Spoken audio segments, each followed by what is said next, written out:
रामनगर गांव में गिरधारी अपनी बीवी रेणुका और एक छोटी बच्ची राधा के साथ रहता था।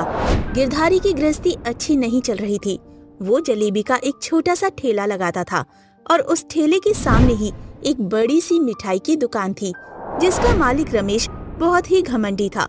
रमेश की दुकान पर ग्राहकों की भीड़ लगी रहती थी, लेकिन गिरधारी के ठेले पर सिर्फ मक्खियां ही लगी रहती थीं। आइए आइए भाई साहब, जलेबी खाइए। ऐसे ही ग्राहकों को बुलाते बुलाते शाम हो जाती है, लेकिन गिरधारी की जलेबी कोई नहीं लेता है। गिरधारी बहुत उदास हो जाता है और उदास होकर घर की तरफ चल देता है। रेणुका, कहाँ हो? बहुत थक गया हूँ, जरा एक गिलास पानी देना। रेणुका गिरधारी को पानी लाकर देती है। आज भी शायद कुछ ठेले पर बिका नहीं ना? तुम्हें ये सब कैसे पता? तुम्हारा तो रोज का यही काम है। मैं कितने दिनों से कह रही हूँ कि मुखिया जी के यहाँ जाकर कुछ काम कर लो, कुछ खर्चा हमारा निकल जाएगा।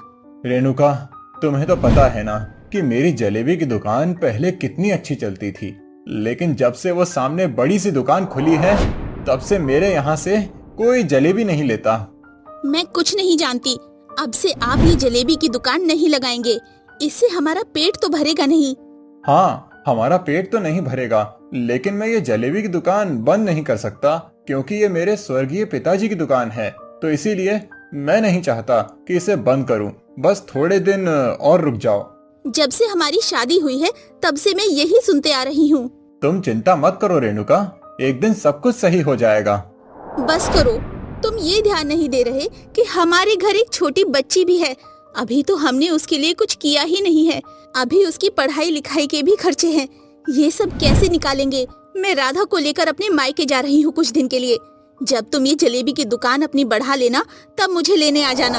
अरे रेणुका, कहाँ जा रही हो? ऐसे मुझे अकेले छोड़कर मत जाओ, मत जाओ। राधा बेटा, चल, तेरे मामा के घर चलते हैं। अब हम वहाँ रहेंगे। जब तक तेरे पापा कुछ पैसे नहीं लाते, तब तक हम वहीं रहेंगे। रेणुका गुस्सा होकर राधा को लेकर चली जाती है और गिरधारी दुखी होकर देखता रह जाता है, लेकिन कुछ कर नहीं पाता।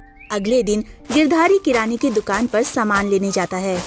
भाई, जरा 2 किलो अच्छी वाली चीनी तोल देना। अरे अरे गिरधारी भाई, चीनी के भाव तो ऊंचाई छू रहे हैं। 60 रुपए किलो हो गए हैं। क्या? 60 रुपए किलो?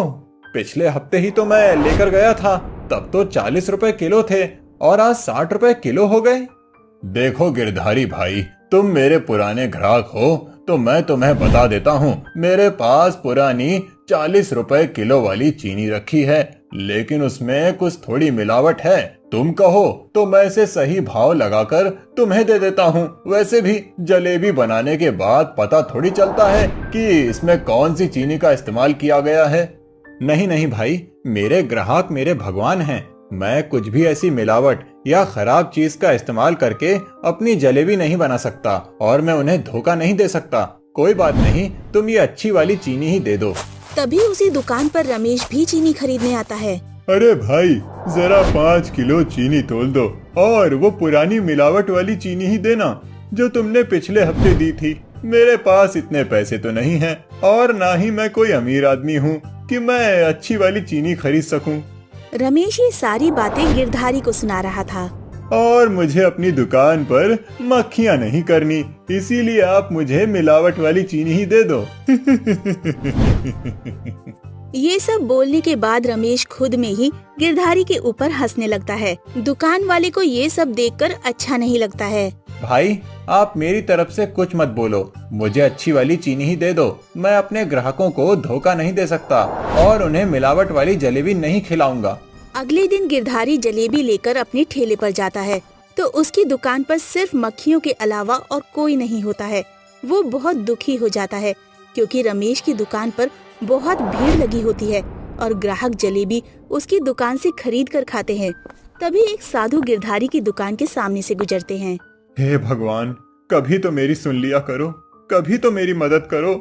तभी वो साधु बाबा गिरधारी की दुकान के सामने आकर खड़े हो जाते हैं। क्या हुआ बेटा, तुम परेशान क्यों हो और ऐसे रो क्यों रहे हो? अरे कुछ नहीं बाबा, वो तो मैं बस ऐसे ही ये सोच रहा था कि मेरी किस्मत इतनी बेकार कैसे हो सकती है। मैं कभी जलेबी नहीं बेच पाऊंगा। ऐसा नहीं होता, कुछ अच्छा होने के लिए भी पहले कुछ बुरा होता है। तुम्हारी क्या परेशानी है, मुझे बताओ, क्या पता मैं उस परेशानी को हल कर सकूं। ठीक है साधु बाबा, अगर आप मेरी मदद कर सकते हैं तो मैं आपको सब कुछ बताता हूँ। फिर गिरधारी साधु बाबा को उसके साथ हुई सारी घटना के बारे में बताता है कि कैसे उसकी बीवी उसे छोड़कर चली गई, कैसे रमेश ने उसे परेशान किया। बेटा, जीवन में परेशानियां तो आती ही रहती हैं, लेकिन हमें उन परेशानियों का डटकर सामना करना चाहिए। बताइए साधु बाबा, मैं क्या करूं?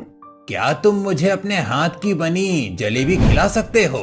गिरधारी अपने हाथ की बनी जलेबी साधु को खिलाता है। मुझे तो इस जलेबी में कुछ कमी महसूस हो रही है। क्या कमी महसूस हो रही है बाबा?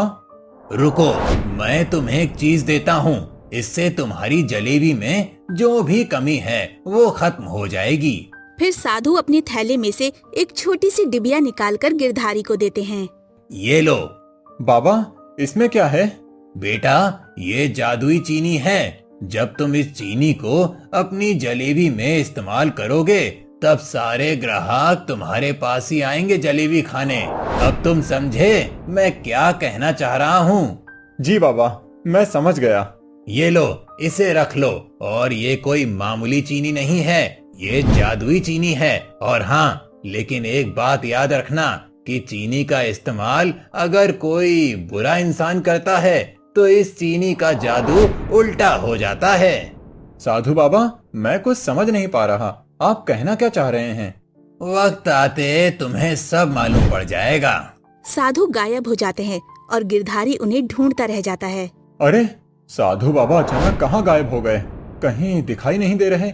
और ये चीनी, क्या ये सच में जादुई चीनी है? क्या मैं इसका इस्तेमाल करूंगा तो मेरा भाग्य ही बदल जाएगा? चलो, मैं इस चीनी को अपनी जलेबी में इस्तेमाल करके देखता हूँ।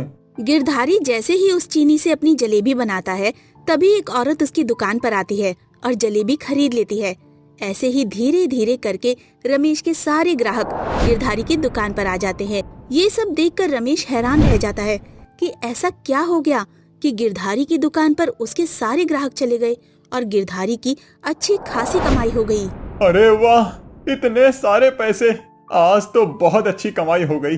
चलो, अब मैं इन पैसों को लेकर रेणुका के घर जाता हूँ, उसे लेने। वो बहुत खुश हो जाएगी। अरे रेणुका, रेणुका, देखो मैं तुम्हारे लिए क्या लाया हूँ। अरे आ रही हूँ, क्यों गला फाड़ फाड़ कर चिल्ला रहे हो? रेणुका, ये देखो मैंने कितने सारे पैसे कमाए हैं आज जलेबी बेचकर। तुम कह रही थी ना कि तुम तभी मेरे साथ घर चलोगी जब मैं उन जलेबियों को बेचकर पैसे कमा लूंगा। चलो जल्दी राधा को लो और घर चलते हैं। अरे, ऐसे कैसे इतने सारे पैसे तुम्हारे पास आ गए हैं बस जलेबी बेचकर? कहीं तुमने किसी के घर डाका तो नहीं डाल दिया? अरे नहीं नहीं, मैंने जलेबी बेचकर ही कमाए हैं सारे पैसे। और ये सब कुछ कमाल उन साधु बाबा की चीनी से हुआ है। जब तक वो जादुई चीनी मेरे पास रहेगी तब तक हमें पैसों की कोई परेशानी नहीं होगी। चलो अब घर चलते हैं। अगले दिन जब गिरधारी अपनी दुकान पर जलेबी लगाता है तो उसकी दुकान ग्राहकों से भरी रहती है, लेकिन वहीं दूसरी तरफ रमेश की दुकान पर कोई ग्राहक नहीं रहता, सिर्फ मक्खियाँ ही आती हैं। अरे, ये चमत्कार कैसे हो गया? पहले तो कभी इसकी दुकान पर ग्राहकों की भीड़ नहीं लगी रहती थी, अब ऐसा कैसे हो गया? मुझे कुछ करना होगा। जलेबियाँ बेचकर गिरधारी किराने की दुकान पर जाता है चीनी खरीदने। अरे भैया, जरा 10 किलो चीनी दे देना, बढ़िया वाली देना, मिलावट वाली नहीं। अरे वाह गिरधारी, लग रहा है तेरी जलेबी की दुकान बहुत अच्छी चल रही है। चलो, जो भी है, मैंने कहा था ना कि जो भी होता है अच्छे के लिए होता है। हाँ भाई, अब मेरे अच्छे दिन आ गए हैं। ये सब बातें रमेश किनारे खड़े होकर सुनता है और सोचता है, मुझे पता लगाना पड़ेगा कि आखिर ये गिरधारी के पास ऐसी कौन सी चीज है जिससे अचानक एक दिन में उसका भाग्य ही पलट गया। इसकी दुकान पर तो ग्राहकों की भीड़ ही लगी रहती है। अगले दिन रमेश गिरधारी के घर जाकर देखता है तो उसे पता चलता है कि गिरधारी के पास एक जादुई चीनी है। अच्छा, तो ये बात है, उसके पास एक जादुई चीनी है जिसकी वजह से इसकी जलेबियाँ इतनी मशहूर हो गई हैं। फिर उसी रात रमेश चुपके से गिरधारी के घर जाता है। आखिर वो जादुई चीनी गिरधारी ने कहाँ रखी होगी। ढूंढता हूँ, आज तो वो जादुई चीनी लेकर ही जाऊंगा। रमेश गिरधारी के घर में सब जगह चीनी ढूंढने लगता है, लेकिन उसे ये नहीं पता होता कि गिरधारी चुपके से उसे देख रहा है। आखिर में रमेश को वो जादुई चीनी मिल ही जाती है। अरे वाह, मिल गई जादुई चीनी। जरा खोल कर देखता हूँ कैसी है। अरे वाह, ये तो हीरे की तरह चमक रही है। चलो अब जल्दी से लेकर भाग जाता हूँ यहाँ से, वरना गिरधारी ने देख लिया तो बहुत मुसीबत हो जाएगी। रमेश वो जादुई चीनी लेकर गिरधारी के घर से भाग जाता है और गिरधारी कोने में खड़ा होकर उसे देखकर हंसता है। अब आएगा ना मजा। अगले दिन जब रमेश उस जादुई चीनी से अपनी जलेबी बनाता है तो उसकी सारी जलेबी जल जाती है और जलकर राख हो जाती है। अरे ये क्या, मेरी सारी जलेबी जल गई।